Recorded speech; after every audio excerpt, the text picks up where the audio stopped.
Hi, so I arrived in Strasbourg like 10 minutes ago, and it's like not even 6 in the morning, so I'm just waiting for shops to open because I'm a bit hungry.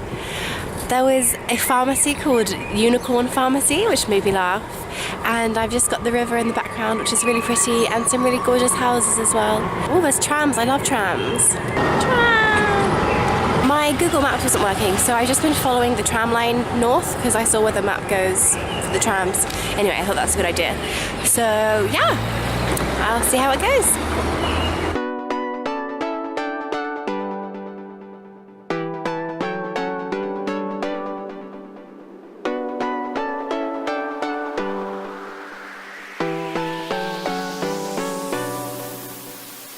I made it to the cathedral.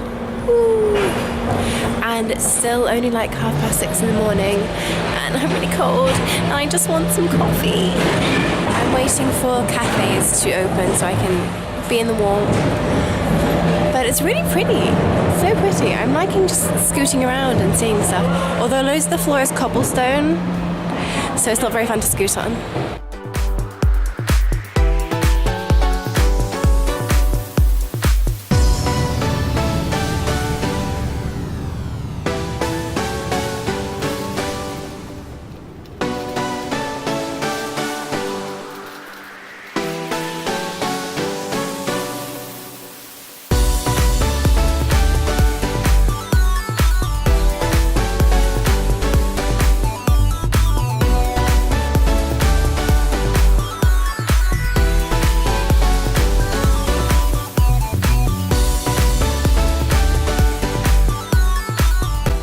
About 8:30 now, and I've just been scooting around the city for a while.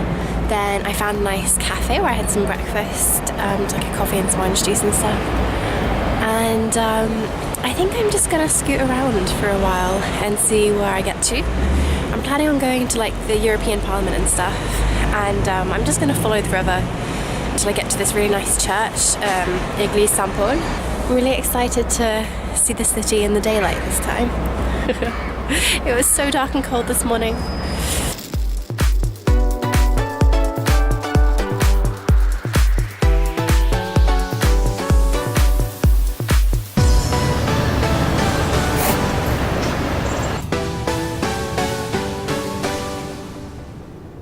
Story time. So when I was here like a year and a half ago, as I was walking along this bit of road, there were two like 20, 30-year-old guys, and they were like trying to talk to me, and I was like 18 and really scared because they were bigger than me, and I like wasn't so good at French then, so I was just like, please leave me alone. But now I could be like, go fuck yourself, leave me alone, I don't exist to please you.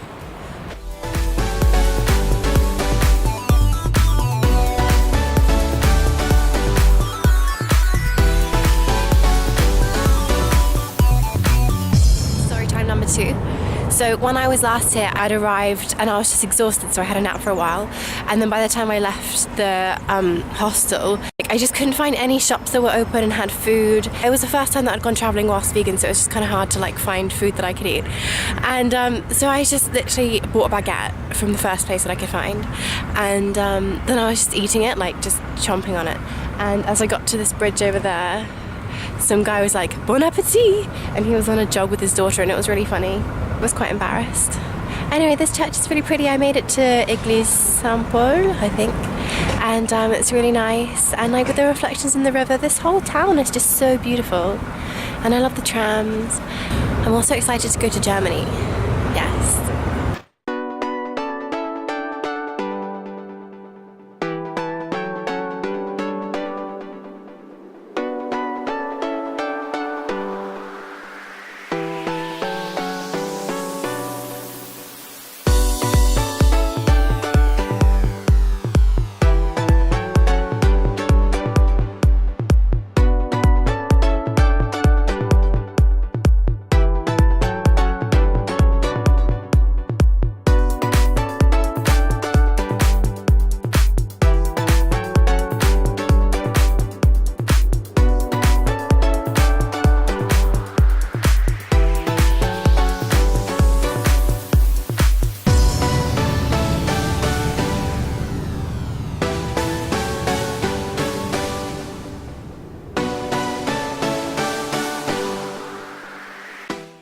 outside all of the EU buildings at the moment, and there are loads of signs like protesting and stuff, and there are some tents as well.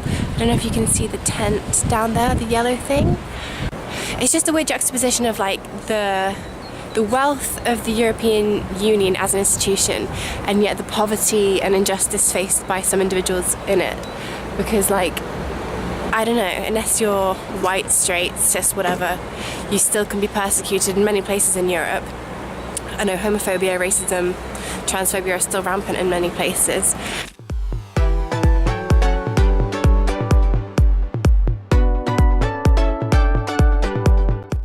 I've been learning all about the construction of the European Union and like how it got started, and like pre-war and post-war, because post-war is when it like really got started, because I know there was the League of Nations after the First World War, but that didn't really go anywhere. And it's really cool like to have the consolidation of my classwork, because now I'm seeing it all like in practice, and I'm seeing the actual buildings that were constructed as a result of the treaties that were signed. I was going to say traités that were signed, and it's just really cool to like see it all in person, and hopefully it'll stay in my memory a bit better now because I've seen it. And oh my god, there was this picture of I'll show it to you.